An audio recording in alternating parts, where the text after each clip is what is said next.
ధర్మజిజ్ఞాసులకు శుభాశీస్సులు. కార్తీక మాసంలో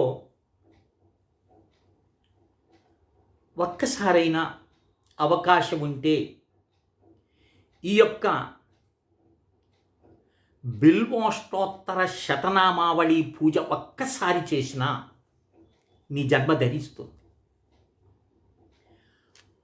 భగవంతుని మనం ఎందుకు ఆరాధించాలి అనేది నేను అనేక పర్యాయాలు చెప్తాను.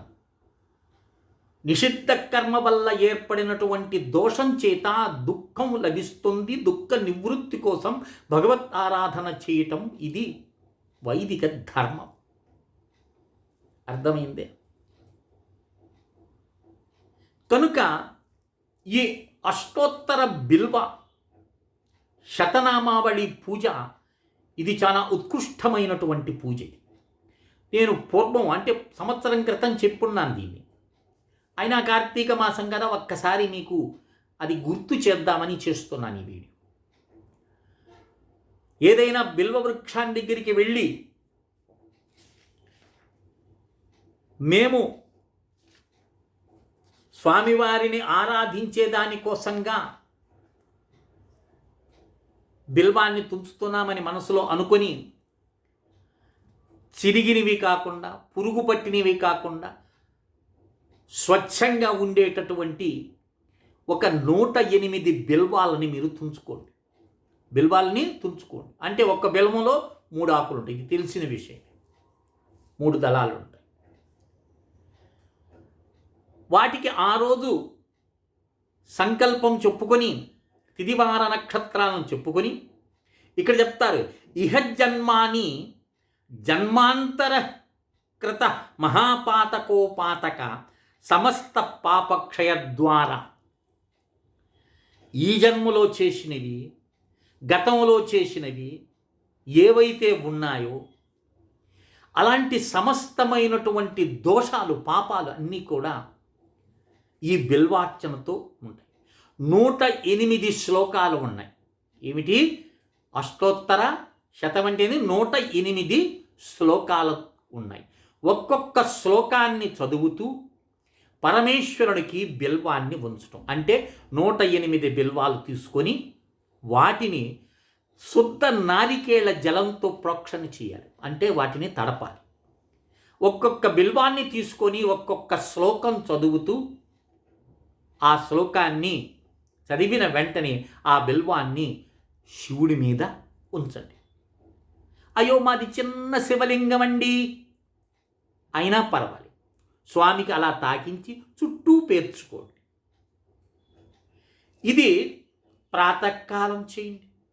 ఇది ఎన్ని శైలిలో చేస్తే నీకు ఎలాంటి పుణ్యం ఉంటుందో ఇక్కడ మనకి శాస్త్రం చెప్తుంది. ఏకకాలే పటే నిత్యం సర్వశత్రు నివారణం. మాకు శత్రువులు ఉన్నారు, మేమంటే పడన వాళ్ళు ఉన్నారు, మాకు నరఘోష ఎక్కువ, నరధిష్టి ఎక్కువ ఇని వాపోతుంటారు. అలాంటి వారు ఒకసారి చేసినట్లయితే వారి సమస్య తీరుతుందన్నారు. ద్వికాలేచ పటేన్నిత్యం మనోరథ ఫలప్రదం. 2 సార్లు చేసినావనుకోండి నీ మనసులో ఉన్న కోరిక నెరవేరుతుంది. అంటే ప్రాతకాలం సాయంకాలం ప్రదోషంలో చేస్తావా ఇంకా మంచిది. ప్రదోషం అంటే ఏమిటి? సూర్యాస్తమయం అయిపోయిన తర్వాత చక్కగా కూర్చొని చేయొచ్చు. ఏమండి ఇన్నిసార్లు మాకు ఇన్ని బిల్వాలు ఎక్కడ వస్తాయి అని అనుకోకూడదు. ఒకసారి అర్చన చేసిన బిల్వాన్ని కడిగి తిరిగి మళ్ళీ అదే బిల్వాన్ని పెట్టొచ్చు. బిల్వానికి అశౌచ దోషం లేదు. దానికి బిల్వానికి తులసికి ఇవి పునః పూజలో మనం వాడుకోవచ్చు. కనుక ఆ దోషం లేదు. కనుక చక్కగా తెచ్చినటువంటి బిల్వాలని ఉదయం ఒకసారి చేసినావా వాటిని చక్కగా తీసి నీటితో శుభ్రం చేసుకొని సాయంత్రం మరొక్కసారి స్వామికి అర్చన ఇది చేయండి. త్రికాలేచ పటే నిత్యం ఆయుర్వర్చస్ ధనం అన్నాడు. 3 సమయంలో అంటే ఉదయము మధ్యాహ్నము సాయంత్రం 3 సమయాల్లో చేశామనుకోండి ఆయుష్ పెరుగుతుంది. అలాగే ముఖవర్చస్సు పెరుగుతుంది, ధనం లభిస్తుంది. అంత గొప్పది ఈ యొక్క శ్రీ బిల్వాష్టోత్తర శతనామ పూజ. చాలా అద్భుతమైనటువంటి. ఒకసారి చేయండి, ఒక్కరోజు ఎట్లో కష్టపడి బిల్వాలు తెచ్చుకోండి.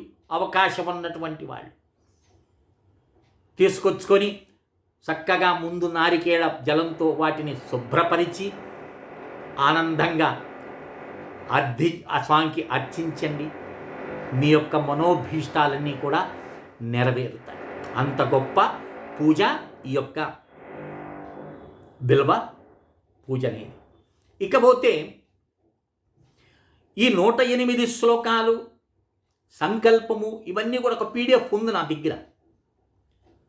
9966690246కి మెసేజ్ పెట్టండి. బిల్వ అష్టోత్తర శతనామావళి పూజను పీడిఎఫ్ చేయండి అని చాలు. నేను మీకు దాని పీడిఎఫ్ని పంపిస్తాను. ఫోన్ చేయాల్సిన అవసరం లేదు. ఎవరైతే చెయ్యాలి అనేటటువంటి సంకల్పం. ఈ కార్తీక మాసం అద్భుతమైందండి, చేసినావా, ఆ ఫలితాన్ని గురించి నేను నా నోటితో చెప్పలేదు, అది నీకే అనుభవంలోకి వస్తుంది. కనుక ఈ విషయాన్ని దృష్టిలో ఉంచుకొని ఈ పూజ చేసి అందరూ కూడా శివానుగ్రహానికి పాత్రలవుతారని ఆశిస్తూ, అందరూ కూడా కార్తీక మాస అనుష్ఠానం చేసి తరిస్తారని ఆశిస్తూ, శ్రీ విద్యోపాసకులు శ్రీ బండే లక్ష్మీ నరసింహారావు లోకా సమస్తా సుఖినో భవంతు. ఓం తత్సత్, ఓం తత్సత్, ఓం తత్సత్.